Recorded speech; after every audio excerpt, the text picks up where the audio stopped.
మంజూరు చేసిన ఇంటి నివేశిత పట్టాను మార్చేసిన సర్పంచ్.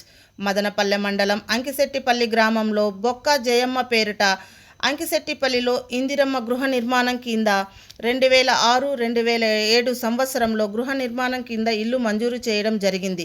తరువాత అదే గ్రామానికి చెందిన సర్పంచ్ శరత్ రెడ్డి, అతని అత్త అయినటువంటి బి జయమ్మ, మా అమ్మ బుక్కా జయమ్మ ఇద్దరి పేర్లు ఒకే విధంగా ఉన్నందువలన అతని అధికారాన్ని ఉపయోగించి మాకు ఇచ్చినటువంటి ఇంటి స్థలం కబ్జా చేసుకొని మేము వేసిన గునాదిని కూడా పెరికి వేసి పేరు ఒకే విధంగా ఉండటంతో విఆర్ఓ భరత్ ద్వారా ఫైలు నెంబరు తారుమారు చేసి మా ఇంటి స్థలం వేంపల్లిలో ఉన్నట్లు చూపించి మా అమ్మ పేరిట ఇచ్చినటువంటి ఇంటి పట్టాను మా అమ్మ ఫోటోను మార్చి 70 సంవత్సరాల వయసున్న బి జయమ్మ ఫోటోను అతికించి స్థలం కబ్జా చేశారని జయమ్మ కుమారుడు బాణవత్ సోమ్లా నాయక్ ఆరోపించాడు.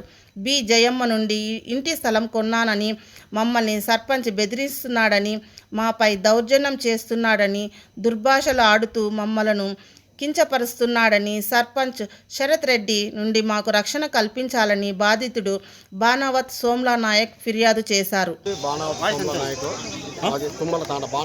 నాయక్ తుమ్మల తాండా కాంచిపల్లి గ్రామంలో ఈ కాంగ్రెస్ ప్రభుత్వంలో మాకు పట్టా జాగా ఇచ్చిన 2006లో పట్టా ఇచ్చింటే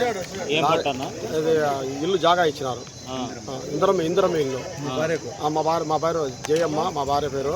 మా భార్య పేరుతో జయమ్మ పేరుతో ఇందిరమ్మ పట్టా ఇచ్చినారు, జాగా ఇచ్చినారు. ఏ సంవత్సరము? 2006. 2006 ఇచ్చింటే ఇంకా మేము ఇల్లు కట్టుకోవాలని ఆడికి పోయింటే ఈయన శరత్ రెడ్డి సర్పంచ్ గారు అప్పుడు ఎంపీటీసీగా ఉండి మా భార్యను పట్టుకొని కొట్టినాడు. ఆ మనస్తాపంతో ఆమె ఊరి వేసుకొని చనిపోయింది. ఆ రోజు నేను కేసు పెట్టాలనుకున్నా, కాకపోతే నేను ధర్మంగా పోయినా. వద్దులే కేసులు ఏమో వద్దానికి ఇప్పుడు ఎనభైలో నేను సర్పంచ్. నా పేరు కృష్ణమూర్తి. మా భూములో కొన్ని ఎకరాలు కబ్జాకు గురైనాయి. మాకు ఎన్నో అర్జీలు ఇచ్చినాయి, ఏమాత్రం న్యాయం జరగడం లేదు. శరత్ రెడ్డి భరత్ మాకు తీరని అన్యాయం చేసినారు.